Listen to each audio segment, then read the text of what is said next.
The pristine landscape of Pahalgam, a jewel of Kashmir nestled amidst the Himalayas, was shattered on April 22, 2025. Gunmen opened fire on a group of tourists in the picturesque Baisaran Valley, turning a scene of idyllic beauty into one of carnage.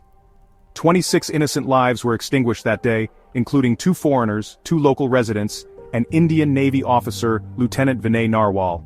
The attack sent shockwaves throughout India and cast a long shadow over the already volatile relationship between India and Pakistan. India swiftly attributed the attack to Pakistan-based militant groups, specifically naming Jaish-e-Mohammed and Lashkar-e-Taiba.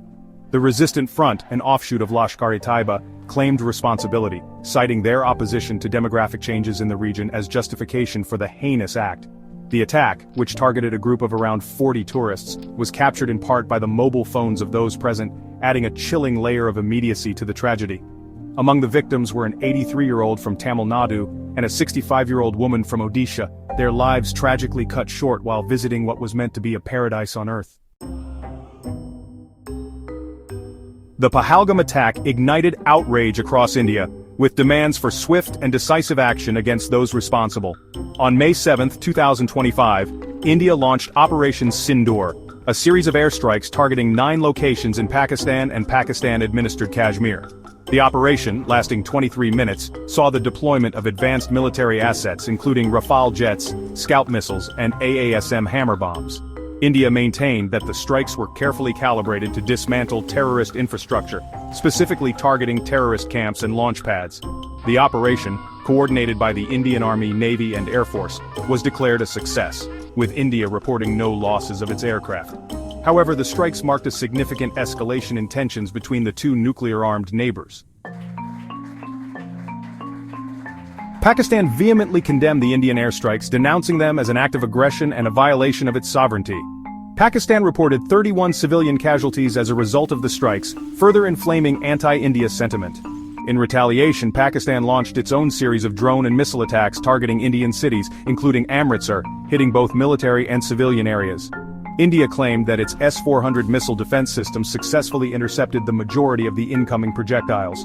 However, the exchange of fire resulted in casualties on both sides, with both nations reporting downed aircraft and drones. The situation on the ground remained extremely tense, with both sides reinforcing their positions along the border and engaging in sporadic skirmishes. The world reacts, calls for peace and restraint. The escalation of violence between India and Pakistan sparked widespread international concern, with global powers calling for restraint and de-escalation. The United States, under the leadership of Vice President J.D. Vance, maintained a largely non-interventionist stance, urging both sides to engage in dialogue. However, other nations, particularly those in the Gulf region, played a more active role in mediating the crisis. Saudi Arabia, leveraging its strong economic ties with both India and Pakistan, emerged as a key mediator. The Gulf nation facilitated back-channel talks between the 2 countries, aiming to de-escalate the situation and find a path towards dialogue. The international community, through diplomatic channels and multilateral forums like the United Nations, continued to urge both sides to exercise restraint and seek a peaceful resolution to the conflict. A fragile peace, the road ahead. As of May 9, 2025, the situation along the India-Pakistan border remains tense but relatively stable. The ceasefire, largely holding, is punctuated by sporadic violations and exchanges of fire.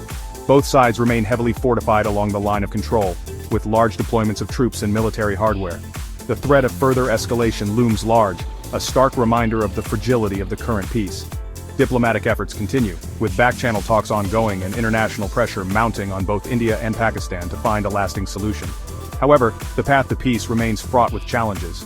Deep-seated mistrust, historical grievances, and the complex issue of Kashmir continue to act as significant roadblocks. The future of the region hangs in the balance, dependent on the willingness of both nations to choose dialogue over conflict and to work towards a future free from violence and animosity.